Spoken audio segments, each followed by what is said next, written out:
Hello, and thank you for joining us this evening. Anthem Memory Care is proud to operate 20 communities across 9 states, and we're thrilled to have representation from all of them on this call. As a leader in memory care, our mission extends beyond our communities.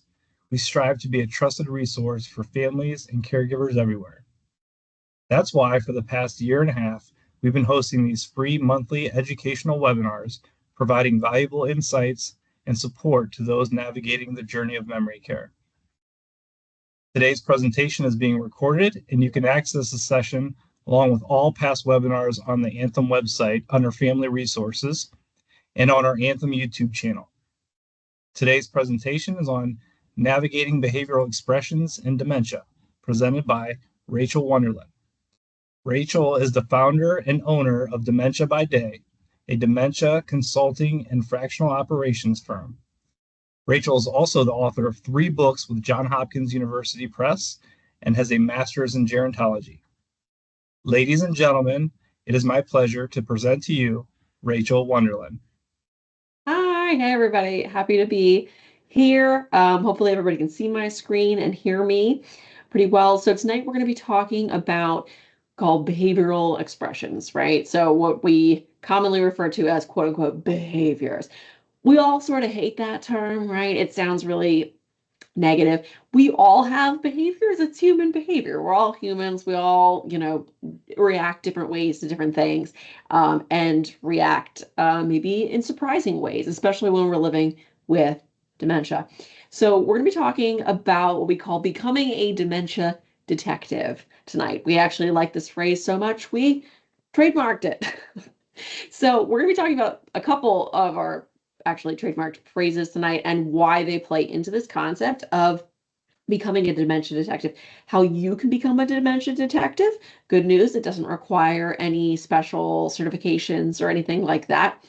My goal is to give you tangible tips tonight that you can use immediately going forward, and hopefully it will help you if you have a loved one living with dementia, if you have residents or clients living with dementia, and maybe if you've never even met someone living with dementia, but you may in the future.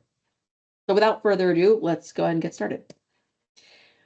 If we're not setting people up for success, we're going to have quote unquote behaviors. We're going to have a hard time. We're going to talk tonight a lot about embracing their reality, which is my other trademarked term for letting go of what is true for us and doing what is true for the person living with dementia. So let's talk a little bit about really the worst move-in that I ever had when I was a dementia care director. I had a number of bad move-ins, but this one really stood out to me. So I had a woman who was moving into our building, and her daughter was moving her son was there. I feel like other family members were there. It was a whole bunch of people, right? And it was overcrowded. When I was helping the family move, I noticed something in the woman's mirror. I was like carrying it in, and there was a little note in the corner of the mirror, and it said, "You're here because something is wrong with your memory." Yikes. Her whole family, on top of this awful note, was anxious. They were panicked, and they were given this energy right over to her. They were stressed. Her daughter was crying, so she's stressed, she's crying. We've got mirror notes. Yikes. I remember I took the note out of the mirror and I said to her daughter, "What's up with this note?" She said, "Oh, that's what the doctor told us to put there so that she would remember why she is moving." I said, "Well, I'm going to get rid of this. What we're going to do instead is we're going to embrace her reality, because reminding her constantly that something's wrong with her brain, probably not the best way to start every day, right? Probably not the best way to start a day. So we're not going to do that anymore." The point being, if we're not setting people up for success, if we're not living in their reality, if we're not doing what's true for them, they're going to have a harder time. We're going to have a harder time, and they're going to be quote unquote having behaviors. Being a dementia detective means that you're solving someone's behavioral challenge by adhering to their personal schedule and meeting their emotional and physical needs. Really, it's just learning about human behavior, and listening. We're going to talk through a bunch of examples tonight and a bunch of true stories from my time working with people living with dementia. I wrote this poem back in 2014. I was driving in my car. I think it might have been a weekend. I was off work. And this idea popped in my head of like things I would want if I got dementia. And when I stopped, I was like running the errand or something. I stopped and I wrote a couple notes in my phone to myself. When I got home, I started writing this list. Really quickly, it turned into 16 things I would want if I got dementia. You may have seen this circulating the internet somewhere. Hopefully it had my name on it. I see it sometimes, and it does not have my name on it, which is fun. It's a list of things that I would want if I got dementia. Here's my list. If I get dementia, I want my friends and family to embrace my reality. If I think my spouse is still alive, or if I think we're visiting my parents for dinner, let me believe those things. I'll be much happier for it. If I get dementia, I don't want to be treated like a child. Talk to me like the adult that I am. If I get dementia, I still want to enjoy the things that I've always enjoyed. Help me find a way to exercise, read, and visit with friends. If I get dementia, ask me to tell you a story from my past. If I get dementia and I become agitated, take the time to figure out what's bothering me. If I get dementia, treat me the way that you would want to be treated. Make sure that there are plenty of snacks in the house. Don't talk about me as if I'm not in the room. Don't feel guilty if you can't care for me 24 hours a day, 7 days a week. If you've done your best, find someone who can help you or choose a great new place for me to live. If I live in a care community, visit me often. If I mix up names, events, or places, don't get frustrated. Take a deep breath. It's not my fault. Make sure I have my favorite music playing within earshot. If I get dementia and I like to pick up items and carry them around, help me return those items to their original places. Don't exclude me from parties and family gatherings. Know that I still like receiving hugs and handshakes. Remember, I'm still the person you know and love. What would you want if you were living with dementia? This is important to think about because if someone living with dementia can't communicate what they want, how do we solve the behavioral challenge or what have you that's going on for them, right? If you were living with dementia, would people know your routine? Maybe not. Would they know your likes and dislikes? Would they know what time you wake up or what the last thing you do before you go to bed or all these things? Consider what your residents or clients want that they aren't saying. Not because they don't want to say it, but maybe because they can't articulate it. Maybe they aren't able to tell you that they always read the paper before they drink coffee. And so when you bring them coffee and they don't drink it, you start to think, well, they don't like coffee. It's not that they don't like coffee. They just aren't doing what they always did. They didn't get their paper first. And so they're waiting for the paper. But then you go and you take the coffee away because it goes cold. And you think, well, they don't like coffee. Could someone be, and I'm going to revisit this slide a little bit later, but I want to tackle it first. I want to show it to you first. Could someone be hungry, tired, sick, bored, overstimulated, frustrated by someone or something, afraid, feeling as though they don't have control, experiencing delirium, experiencing learned helplessness, on a new medication? Antipsychotic drugs can be dangerous for older adults living with dementia, so they should only be used when really needed, but that's one of the things we want to look at. Like I said, we're going to revisit this, but I just want to get this, get you thinking about this. These are all reasons why someone living with dementia might be acting a way that you're not expecting. Using our dementia detective skills, how do we solve a problem? I went to a client's building a couple of years ago, and they had a resident who was really agitated. She really wanted to call the police, and she was trying to push. She was pushing staff. She's trying to push her way to the door. She's like, "I got to call the cops. I got to call the cops." And the staff is saying to her, "You don't need to call the cops. Do you think that was helping? No, because she wants to call the cops. So I said, great. I went to her and I said, let's call the police, but first we should probably write up a police report for them because they're going to ask us a lot of questions. So I would love to get from you a write-up about what you want to talk to the cops about. So can you use this notebook? Can you help me? Can you write your police report down? And then that way, when we call the police, we know what we're going to say. Solved her emotional problem. She sat down, she was writing notes. The notes didn't make any sense, but that's not the point.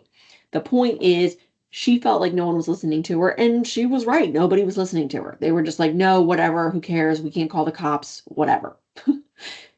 She wanted to call the police. Okay, sure, let's do that. But first, let's put kind of a barrier in there, slow the process down, and embrace her reality. Speaking of embracing her reality, let's talk about what that really means. Embracing someone's reality means that we do what's true for the person living with dementia, no matter where that is.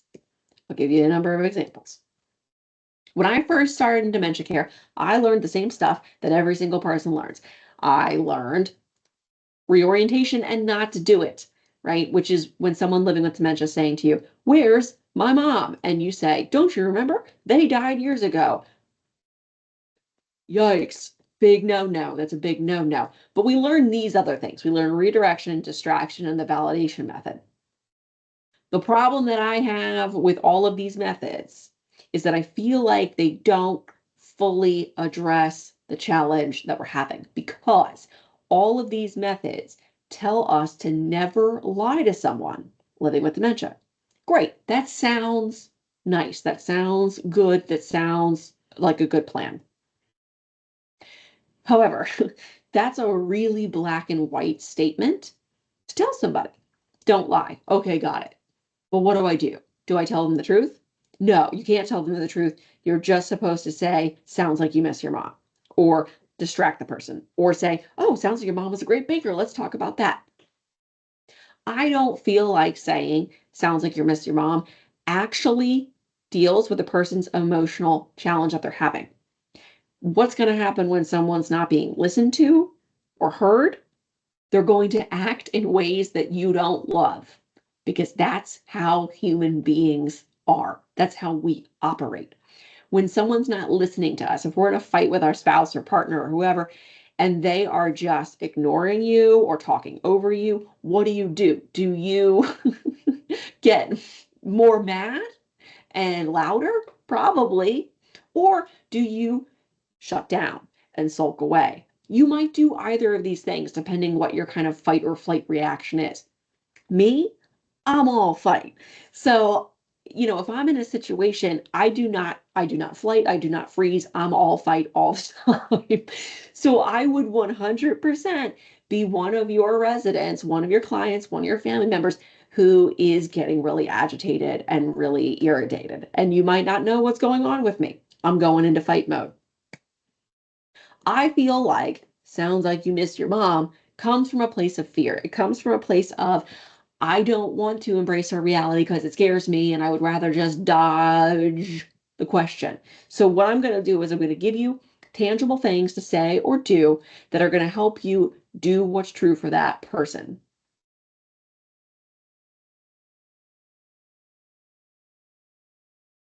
What it means to embrace someone's reality. It means that we do whatever is true for them wherever it is. The bus. I had a resident in my first building. She went out on our community's bus for her doctor's appointment. When she got back to our building, she didn't want to get off the bus. The staff spent, I don't know, an hour and a half trying to get this woman off of the bus. She didn't want to get off the bus.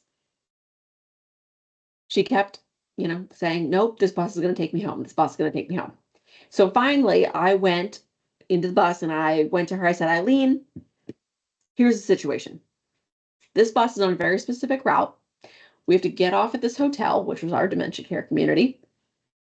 And we'll wait here for a little bit. Well, maybe we'll have dinner. And another bus is going to come get you and take you to your house. Finally, she got off the bus. This was the only thing that worked. And then I was driving home after work, and I remember thinking, wait a second. I was always told never to lie to somebody, but I did? And if I did, why was it the only thing that worked? Embracing somebody's reality means that we do what is true for them. We take the word lying, we throw it away, we stop worrying about this concept of, is this lying, is it not lying? Who cares? We're going to do what's true for them. We're going to choose their reality. Here's a nice little pictograph. Let's say we have a loved one, resident, client, whoever this person is to you. She's 83. She retired at 67. Her parents died years ago. That's our reality. In the circle, we have her reality. She's 38. She's in the prime of her career. Her parents live nearby. These are two pretty different realities. What do? We're going to take a trip over to her reality. It's much easier to go to her reality when we know where it is, right? We can't really go there unless we know where it is.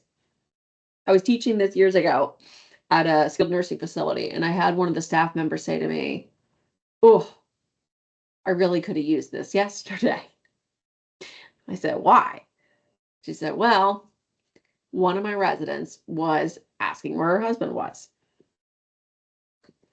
And instead of pausing to ask, where do you think he is? The staff member tried to be helpful and said, he's probably at work. And the resident said, well, I don't know why he'd be at work. My husband's had been getting disability insurance for the last 35 years. So that doesn't make any sense. Her resident didn't know where her husband was, but she knew where he wasn't. She knew he wasn't at work. So by saying, oh, we must be at work, the staff member didn't take a moment to pause and find out where the woman's reality is. So she didn't pause to say, where do you think he is? We're also going to embrace someone's reality by using stuffed animals or baby dolls that look or feel real, and I have a bunch of examples. And when introducing an activity, we're going to use these 3 questions.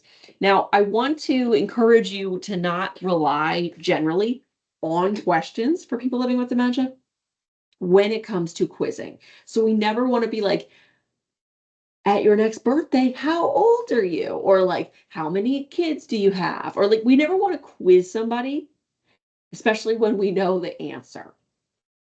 So introducing a stuffed animal or baby doll, like, what do you think about this? That gives us an opportunity to go to their reality wherever it is, right?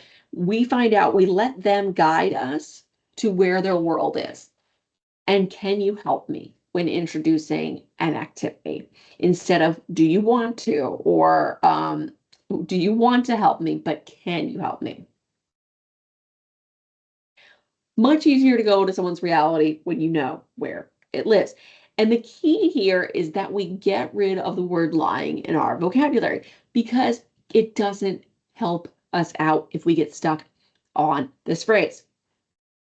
I also want you to get rid of the words therapeutic lying or white lies or any of this stuff, because all these other methods, validation method, validation, redirection, and distraction, they all teach us that lying is bad. What I'm saying is take the word lying, get rid of it entirely, and focus on finding out where that person's reality is and then doing that. Much, much, much easier on everybody. Here's another option. If the person is a relative, so it's like your mom's asking about your brother, you would know where your brother was. So an option could be, I haven't talked to them in a while, right? I haven't talked to him in a while. She might say, oh, I haven't talked to him in a while either. Okay. Or she might say something, didn't he pass away? You can then say yes. But this gives us an opportunity to not paint ourselves into a corner because maybe she doesn't remember right? That he passed away. If someone doesn't remember that a loved one passed away, that is a gift. Why do we want someone living with dementia to remember painful things? This is the same reason I don't encourage people to take their loved ones with dementia to funerals, or to even be like, oh, well, I'm just going to tell her once that her sister died. Why? What are we trying to accomplish here? I think generally when people do that, they do it more to absolve themselves of guilt. Like, well, she would want to know. Sure, back then, but she's not at a place now where she can deal with the grief. Grief is something that is only even remotely healed by time. And if you lose someone very, very close to you, that is a wound that doesn't necessarily heal in the way that like a scratch on your arm is going to heal, right? Time is the only thing that makes emotional pain at least slightly less painful. And so constantly reminding somebody of people who have died when they can't process grief, that's pretty tough, right? So you're constantly giving them bad news. You're constantly reminding them of who has died. Let's not do that. What do you think about this when introducing a stuffed animal or baby doll? These babies and pets, we want them to look and feel realistic enough without being creepy, without being too real or too childish. For a lot of people living with cognitive impairments, they believe at a certain stage, especially, they believe that these are real. It gives them a sense of independence and importance that a lot of times is lost in stages of cognitive loss. And by saying, what do you think about this? We're giving them an opportunity to tell us if they think it's real or not. And one of my other favorites, can you help me when starting a program or activity? This is one of the biggest tips I have for you in terms of dealing with quote unquote behavioral expressions, right? In terms of dealing with people who are feeling agitated, tired, bored, whatever. Being bored is a huge reason that people are going to act in a way that you're not loving, right? And so can you help me when starting a program or activity works wonders? We've done it a million times and I swear by it, right? You're making people feel useful, important, necessary. These are things that are going to help you when you're trying to solve a behavioral challenge. Let's now talk about hallucinations and delusions, and then I'm going to show you a few life stations and other programming things that are really, really important when we're dealing with being a dementia detective. I'm also going to talk to you about those steps again. We're going to look back at that slide about how to solve different things that you're running into. So first, hallucinations and delusions. A hallucination is when someone's seeing, hearing, smelling, feeling, tasting something that isn't there. So they're sensing something that isn't there. A delusion is a fixed, false idea. They're believing something that isn't true. Everyone living with dementia at some point has a delusion or delusions. That is what we're doing when we're really, generally speaking, talking about embracing somebody's reality. A hallucination, not everyone living with dementia hallucinates. People with certain causes of dementia are more likely to hallucinate. People with Lewy body diseases are more likely to hallucinate. But especially if someone has urinary tract infection or something like that going on, they can be maybe hallucinating. We want to treat these the same way in that we're always going to embrace their reality. So first, here's where it becomes confusing for caregivers. Grandma was standing right there yesterday. Is this a hallucination or a delusion? Delusion, right? We don't know that they actually saw her standing there when she wasn't there. All we know is that they're reporting this and it's probably a delusion. I see someone standing over there. Hallucination or delusion? Trick question. It could be either depending on the circumstances. It might be a hallucination, or it might be that they are perceiving something like a coat rack as a person. And if you move the coat rack, maybe they don't see the person anymore, but it could be a hallucination. When we're dealing with delusions, we again want to embrace someone's reality. And when you're embracing somebody's reality, you need to do what's true for them. You need to let go of your need to be right. I had a gentleman named Paul. He wanted to finish his college degree. He decided to go on a hunger strike until somebody let him sign up for classes. Of course, everybody's sort of just saying like, yeah, sure, whatever, Paul. Like they're kind of ignoring him because they knew he couldn't sign up for college classes. He couldn't go back to college. Well, that wasn't working because Paul was really fixated on going back to school. So what I did was I went to my office, I printed up a sheet, said, "Welcome to Alamance Community College," which was in the area of North Carolina where I lived at the time and worked. And I printed it out. I put it on a clipboard and I brought it to him. I said, "Paul, here's how you can sign up for community college classes like you wanted." He said, "Oh, thank you so much. Nobody else has helped me." He filled it out. He wrote down history was the class that he needed to take. Solving the emotional problem instead of the physical one. I can't solve the problem in that he wants to go back to community college, but that wasn't even the real issue. The real issue was that no one was listening to him, no one was helping him, and he was being ignored. I solved the emotional problem. He never brought it up again. Hallucinations.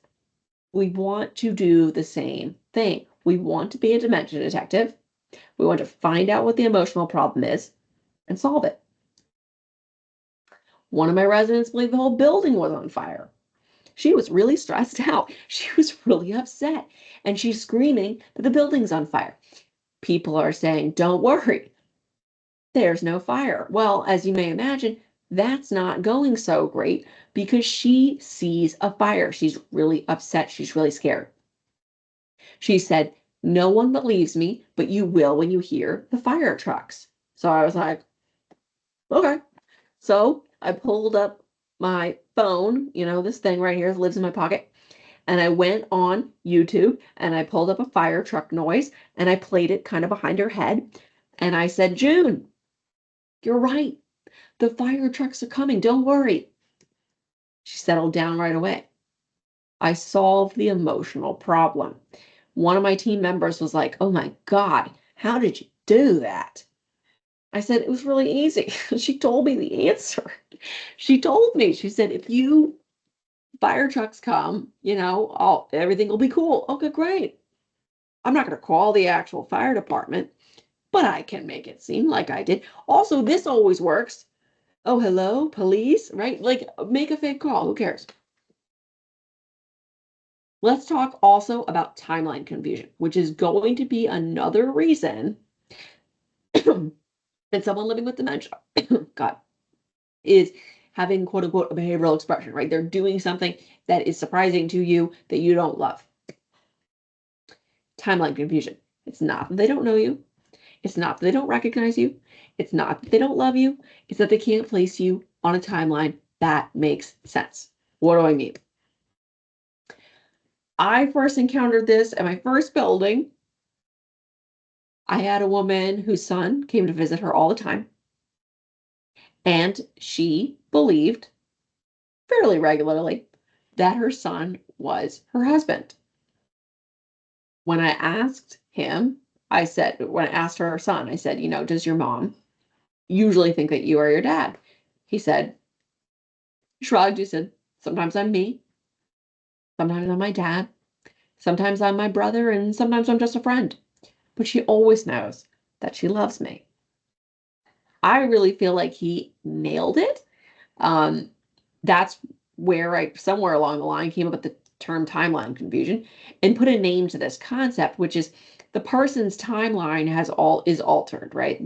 Their ability to understand linear time is off. And so they're assuming that people currently are different people. She's looking at her son. Maybe she thinks that she's 60, but really she's 85. So she sees her 60-year-old son and she goes, "This guy looks familiar. He sounds familiar. Oh, he's my husband." right? So the son did a great job because he never was like, Mom, don't you remember? Right? He never did that. He just went along with it, right? He just embraced reality and it was fine. Allowing the person to name the relationship instead of you being like, Mom, it's me, right? Let's not do that. We also want them to define who we are and not assuming that you are who you were yesterday.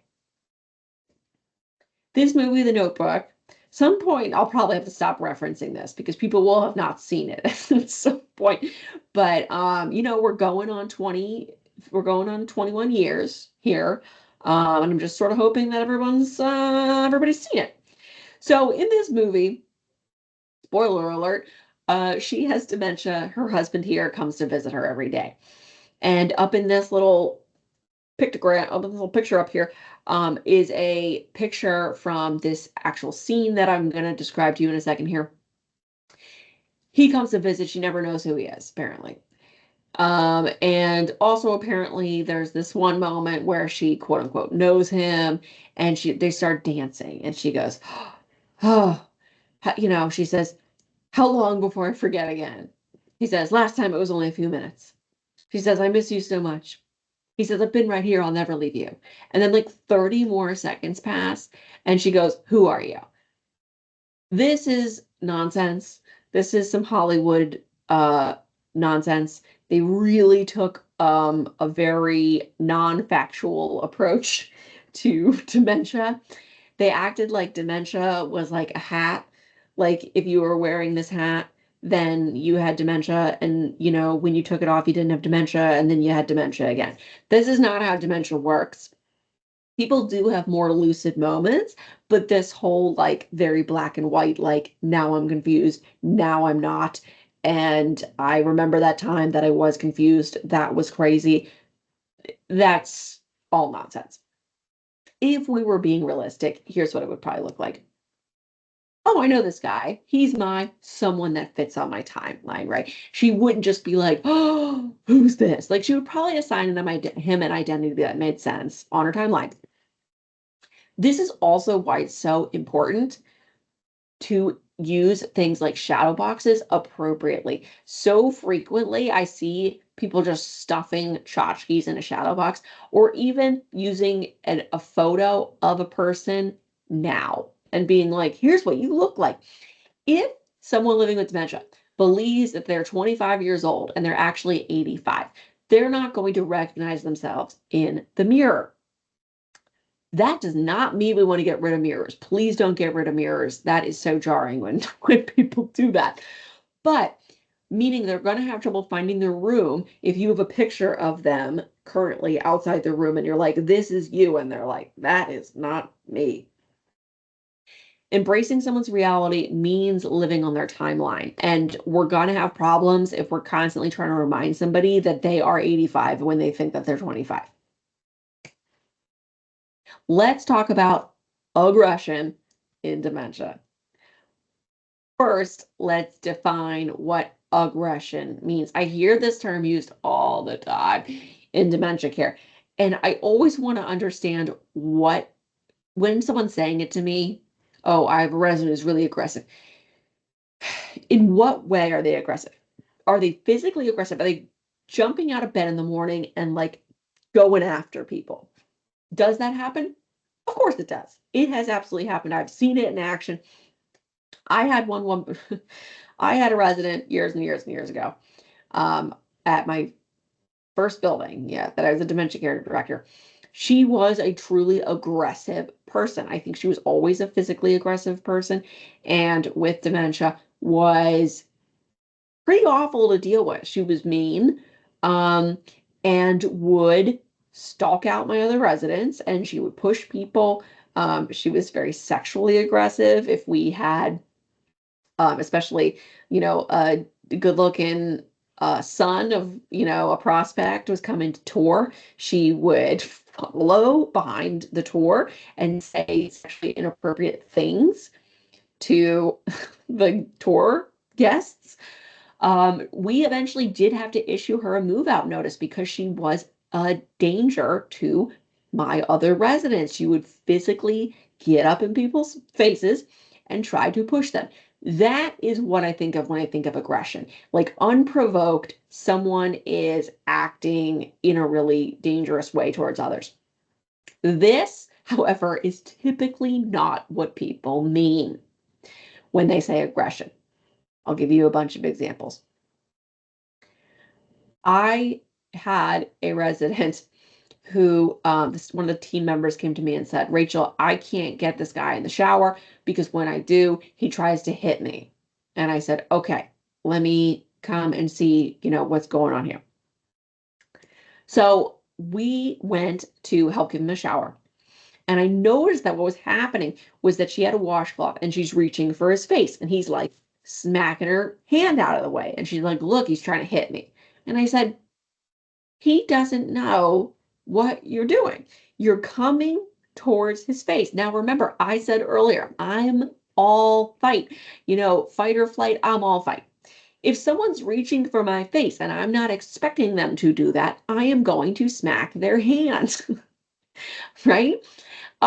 He's just doing that. So what I did was I put the washcloth in his hand.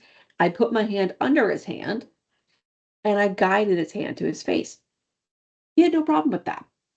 After we did that for a minute, I said, I'm going to wash your legs while you wash your face.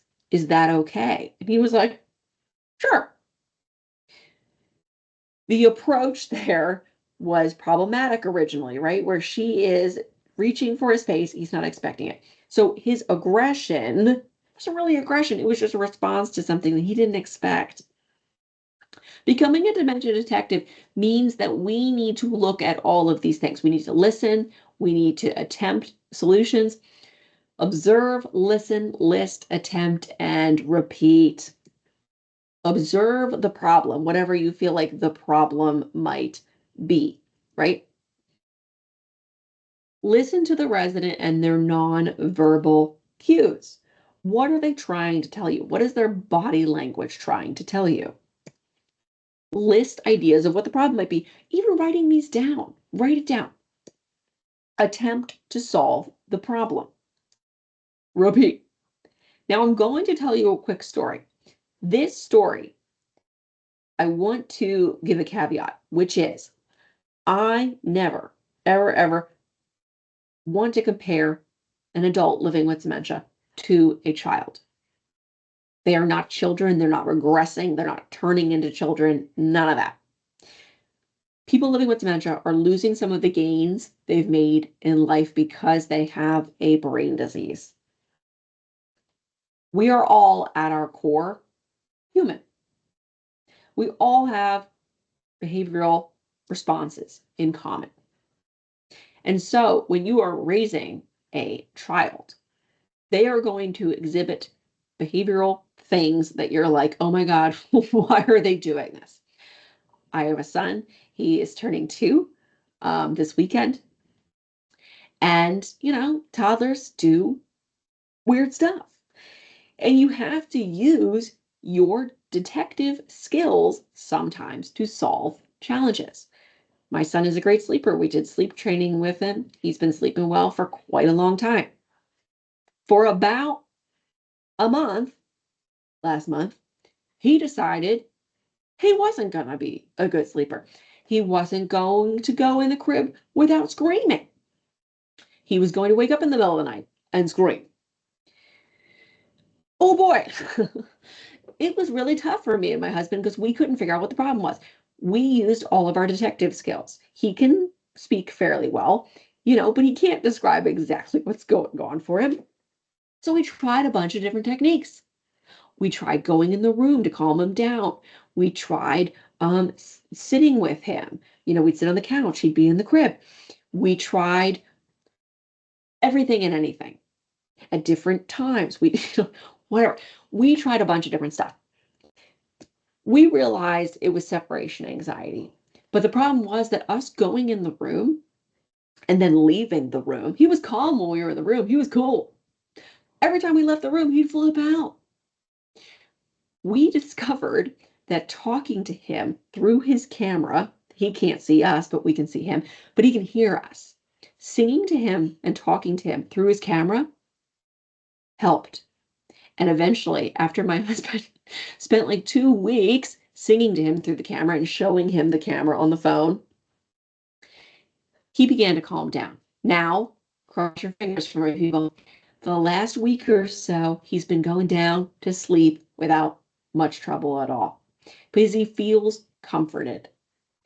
We used all of our detective skills. We observed, we listened, we listed things, we attempted, and we repeated until we found something that worked. You are not always going to find something that works 100% because guess what? We're all human.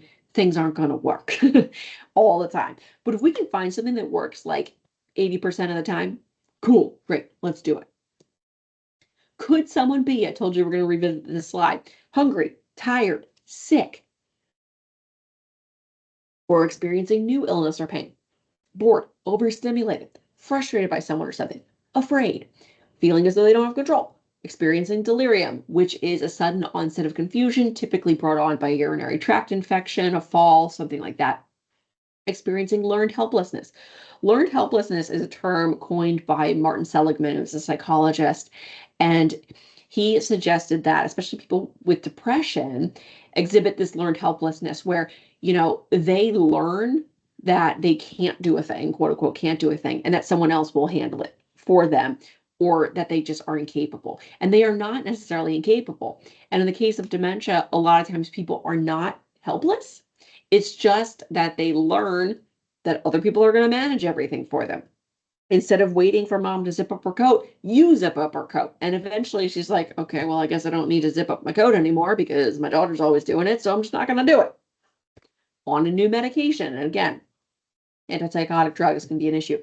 So we want to look at these things to see what could be going on with the person living with dementia, right? Being bored or overstimulated, these are really important when we're looking at someone's care. Are we providing things for this person to do, right? What the behavior we're worried about. So that's the first thing I want you to look at. Who has identified this as a problem? Does the situation include any other people? Has it happened before? What will happen if it continues to occur? Do we need to issue a move out notice? Or is it not that big of a deal? Using your dementia detective skills, is there a time or day that this normally happens, right? Let's think about that. We were talking to a client building recently, and they were describing all these challenges they were having with a resident. And then through the conversation, we met with them again.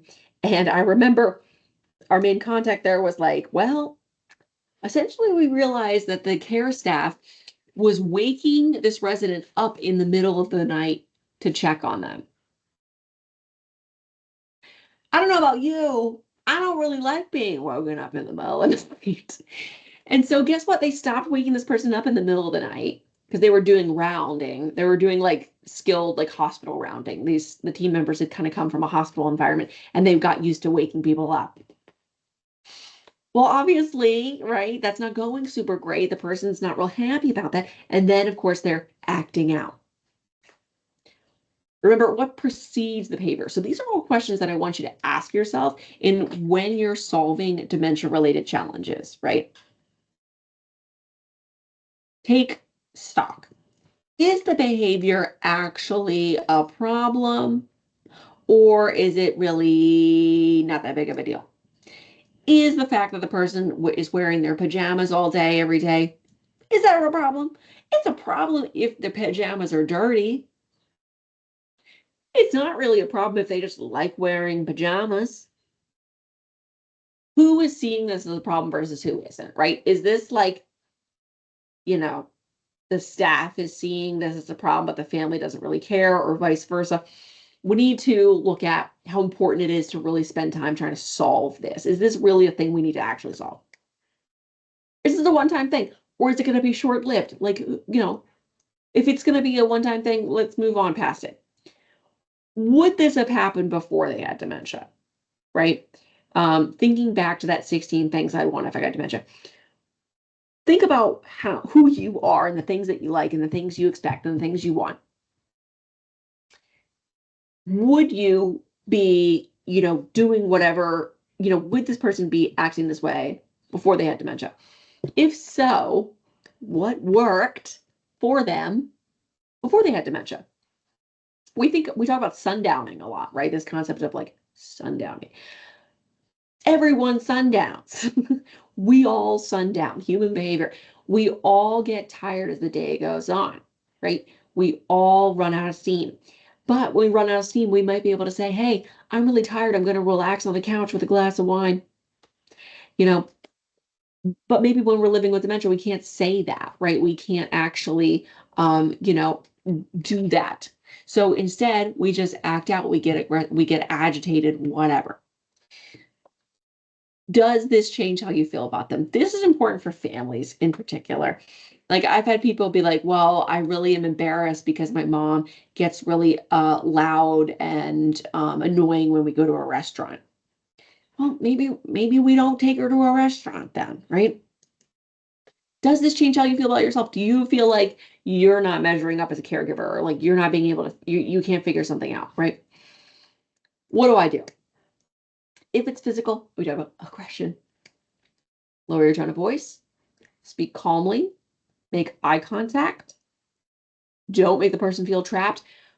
What I've seen many times, and I was talking about that move in early on, where that went really poorly. This woman had like her whole family there, like the whole family was moving her in. That's probably not good. There's way too many people. There's way too much going on. There's way too much stimulation. Don't like crowd somebody who's getting physically aggressive. We want to get to the root of the problem. It could just be as simple as her pants are too tight, right? But especially if this person's not normally physically like aggressive, probably something is going on. Maybe they have a UTI, right? If it's bathroom related, bladder assist, taking to the restroom every 2 hours, putting a sign on the door to the bathroom, leaving the bathroom light on, giving single step instructions if necessary. Okay, here's the door. We're going to go in this door. Okay, you're going to take your pants down. Okay, right? I had a situation once. I had a resident who wouldn't sit on the toilet. She just stopped sitting on the toilet. She would sit on chairs and the bed and whatever, but she was afraid to sit on the toilet. What I realized through using my dementia detective skills was that she was fearful that she was going to fall into the toilet. So we were able to take her pants down. We put a towel over top of the toilet. We got her to sit down. We lifted her up gently, pulled the towel out, and she peed, right? Her body knew to pee, but just looking at the toilet, she was afraid of it. If it's wandering, and I use the quotes for wandering as well, because wandering is sort of this idea that it's like aimless, right? It's typically not aimless. The person feels like they had a plan. They had a plan to go somewhere, and then they forgot what the plan was. Give the person a purpose. What if you just went with them, right? If walking is impossible, maybe you can toss a ball back and forth. They can get out some of that physical energy. Give them a drink and snack afterwards, right? This is going to be me, right? I'm a big walker. I like to be moving. That's going to be me. Remember that snacks are a program. Ensuring that people have food is an integral part of dementia care. If people aren't eating, they're gonna not be happy.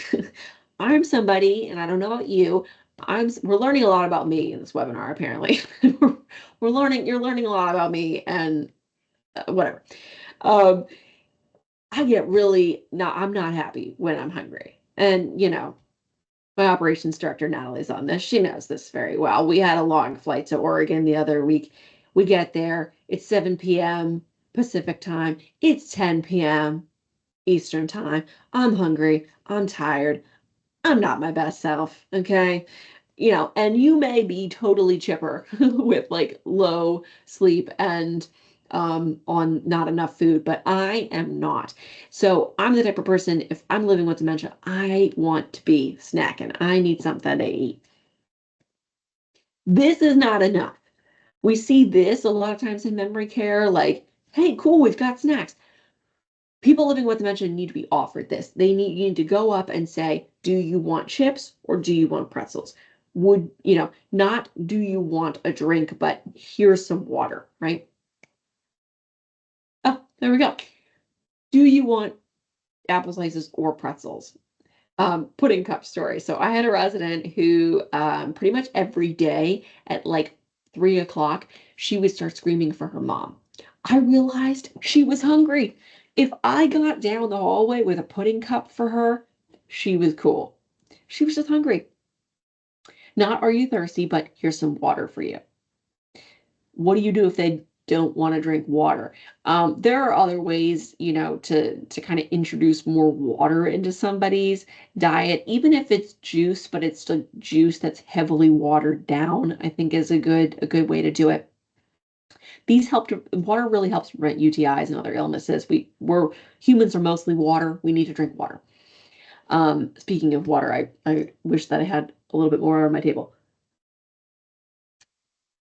Also, love red plates, cups, bowls. Really helps the food stand out against a red plate, encourages eating.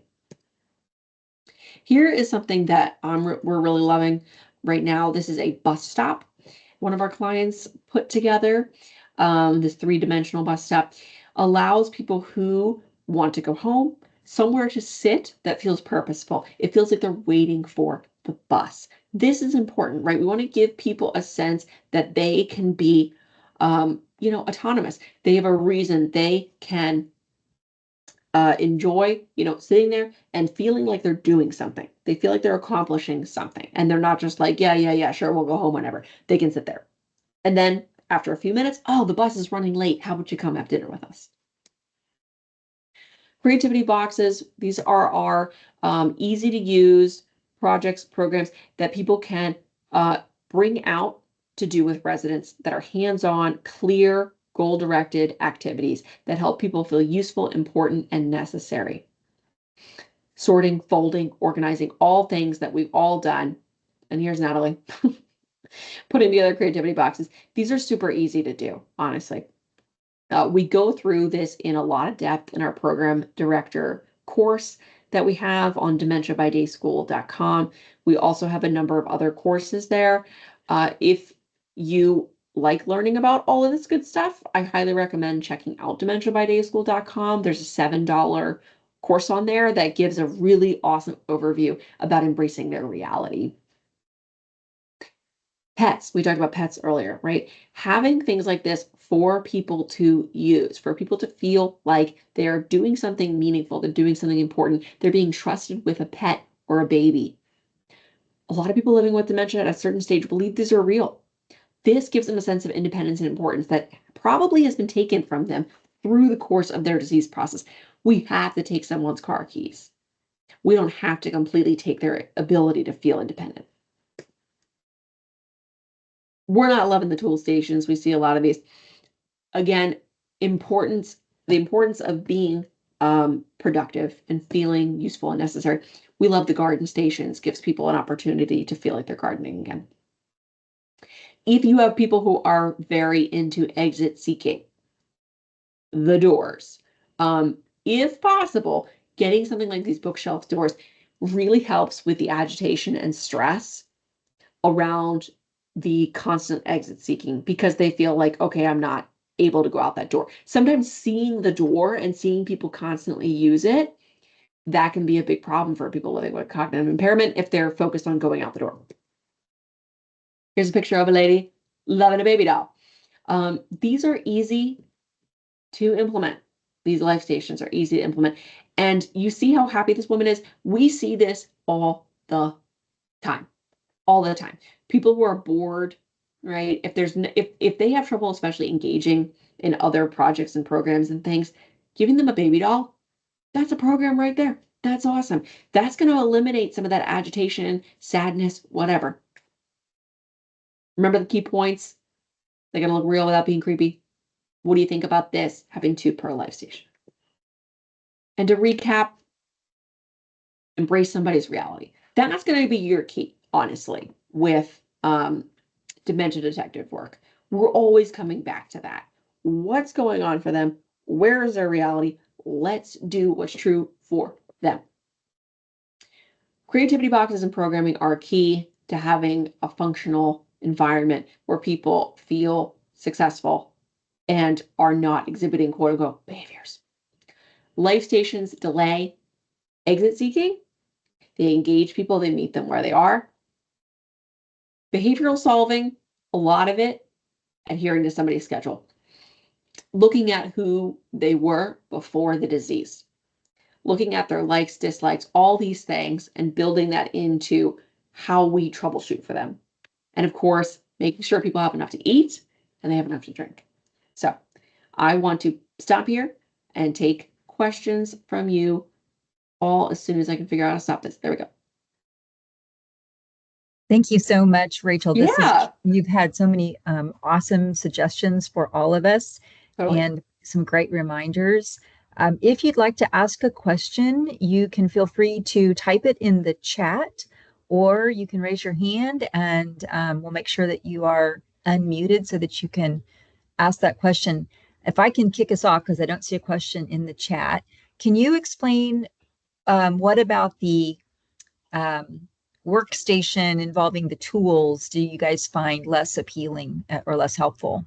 Yeah, the thing with the tools is that we're just not seeing a lot, anything to do there, right? Yeah. So I feel like a lot of times people are like, we need it because we need something for the guys. And it's like, men like babies and pets too, you know?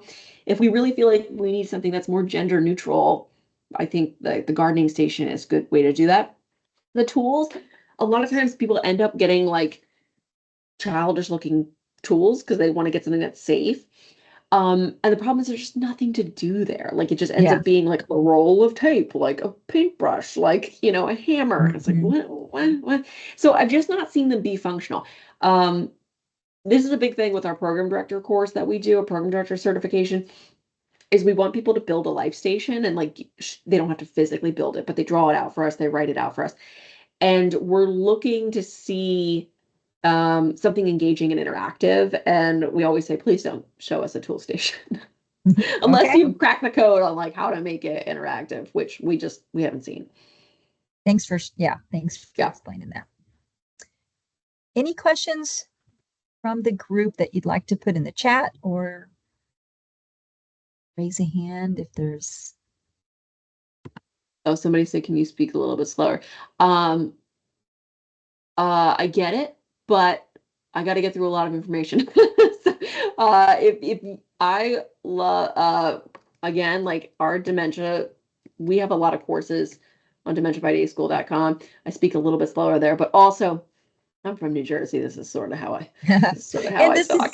And this is recorded and it will be available on our YouTube channel, Anthem's YouTube channel as well. So if there's something you didn't catch, we encourage you to go back. I do have a couple of questions for you. Are there other things you can do if they don't want to eat when snacks and food are offered? If there's something they want, you said eat, they don't want to eat other things that you can do if they won't eat when the snacks and food are offered. So if you're putting a plate down or you're offering snacks and they're not taking it or they're refusing, anything that you would suggest? I guess I'm looking at that too. Rachael, you want them to eat. You're saying if they don't want to eat, I guess I would be curious what the reason is that they don't want to eat. Is it that they don't like the option, or is it that they want to be up and moving? Like I had a resident who would not sit down for a meal. She was very, very on the go. She had places to go, people to see. And so we would give her a sandwich or something that she could like hold and walk and eat with. So somebody says SNAP circuits are a great option for the guys. I don't know what those are. Someone posted a link. I'm going to. Yeah, Jennifer is one of our, she's a senior life engagement director. SNAP circuits. Okay. Okay, interesting. We've also found, Rachel, with the food, we want to make sure that the resident actually can see the plate in front of them. 100%. Because some dementia does impact their visual perception.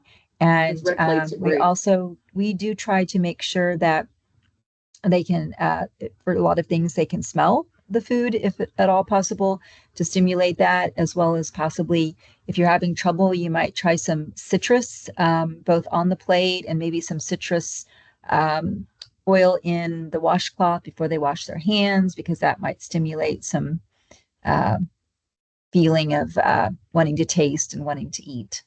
Yeah, the challenge, and that's always good to do. The challenge with some people with Alzheimer's disease in particular is that they actually lose their sense of smell. Yeah. So that, that could be part of some of the reason that they're not super excited about eating. Like, when you don't have a sense of smell, you're not always wanting to eat. Yep. Anything else? Any other questions? Natalie put some links in the chat for us. Yeah, we have our there's a poem, our 16 Things poem is for downloadable for free on dementiabyday.com. And she put our some of our courses in there if anyone wants to learn more. But we have a ton of free stuff on dementiabyday.com as well. Tons of free downloads. We do a free monthly download every single month.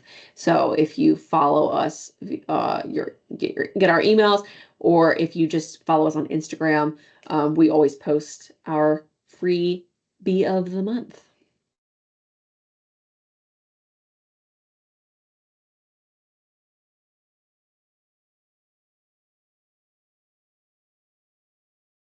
Anything All right. else? I don't see any other questions or hands. So we thank you so much. We'll bring this truly helpful and inspiring webinar to, oh, wait a second. It's always right when Christina has raised her hand. Okay. Let's unmute Christina. All right. Your mic is allowed, Christina. You might have to unmute yourself.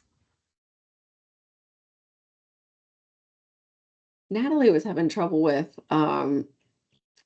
the microphone earlier too. I don't know. Who knows what's going on there, because we can't hear you, Christina. Sorry. Yeah, the mic is yep. If you want to type it in the chat, we'll get it there.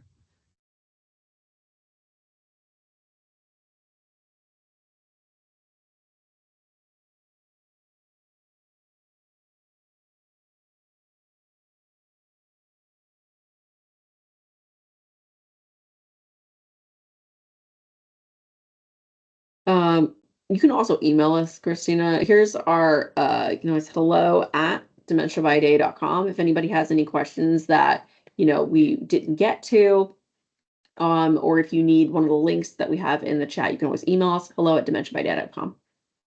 All right. Thank you so much. We appreciate everyone joining tonight. We look forward to our next webinar, which more information coming soon to everyone that has attended. We'll follow up with you, and hope you all have a great evening. Thank you. Thanks. Bye, everybody. Thank you, Rachel.